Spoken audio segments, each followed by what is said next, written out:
The RMS speed of the gas molecule such temperature 27 kelvin and pressure 1.5 bar is 1 into 10⁴ centimetre square. यानी हमें URMS दे रखा है ना, किस टेम्परेचर पर 27 केल्विन पर एंड 1.5 प्रेशर पर, है ना। तो ये देखा 1 इंटू 10⁴, तो इसे अपन भाई 1 से मल्टीप्लाई करें तो कोई फर्क नहीं पड़ेगा, तो इसे हम लिख सकते हैं 10⁴ सेंटीमीटर सेकंड इनवर्स। क्लियर है। साथ बोला गया if both the temperature and pressure आज rise 3 times.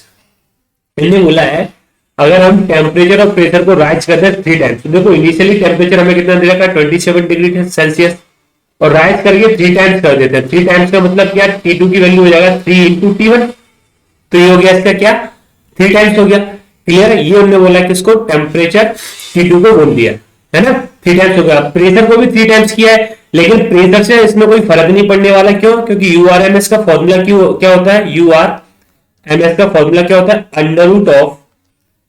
√3RT by M, that is molar mass. R है गैस, T है टेम्परेचर और M है हमारा क्या, मोलर मास। क्लियर है। तो देखो यहाँ पे R गैस कांस्टेंट हो गया, मोलर मास सेम है क्योंकि सेम मॉलिक्यूल्स के लिए बात हो रही है यहाँ पे। तो यहां से हम ये बोल सकते हैं जो VRMS है हमारा वो डायरेक्टली प्रोपोर्शनल है √T यानी टेम्परेचर के। ये बोल सकते हैं कि 3 तो कांस्टेंट है, तो 3 से कोई फर्क पड़ने वाला नहीं है। तो हम इनिशियल कंडीशन मान लेते हैं URMS यानी U1 बोल देते हैं, है ना। तो मैं U1 इक्वल टू बोल सकता हूं, U इक्वल टू पहले हम बात करेंगे यहां से, है ना। तो यहां से URMS का पहले हम फॉर्मूला निकाल लें, रिलेशन निकाल लें। तो यहां से हम बात करें URMS इक्वल टू कांस्टेंट के √T1।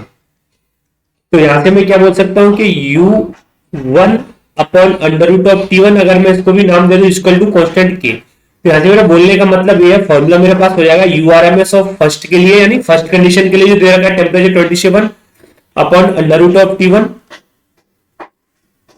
और इसको मैं इक्वल कर सकता हूं URS ऑफ U2 यानी जो सेकंड कंडीशन जो जिसमें टेम्परेचर को 3 टाइम्स कर दिया है उस कंडीशन पे √T2।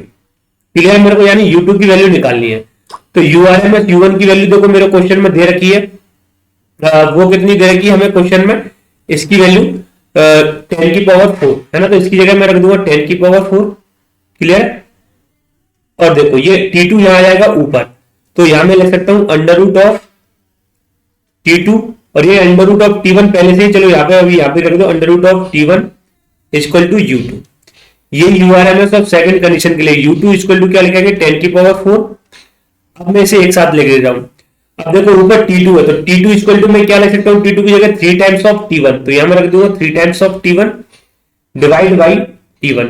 तो देखो हमें वैल्यू रखने की भी जरूरत नहीं है, T1 से T1 कैंसिल आउट हो गया, तो U2 इक्वल टू कितना हो गया 10⁴ इंटू √3।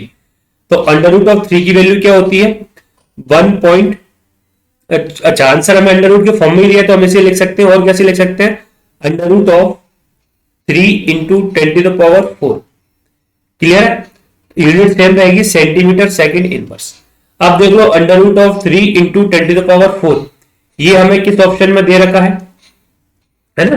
क्या है हमारे पास आंसर √3 इंटू 10⁴, ये हमें दे रखा है ऑप्शन नंबर सी में, इसलिए इस क्वेश्चन का करेक्ट आंसर हो जाएगा ऑप्शन नंबर सी। क्लियर है। ओके। तो फाइनली इसमें हमें क्या करना था, इस RMS के फॉर्मूले से रिलेशन निकालना था, तो करेक्ट आंसर हो जाएगा ऑप्शन नंबर सी। तो I hope you understood the explanation. Thank you, goodbye, take care, bye bye.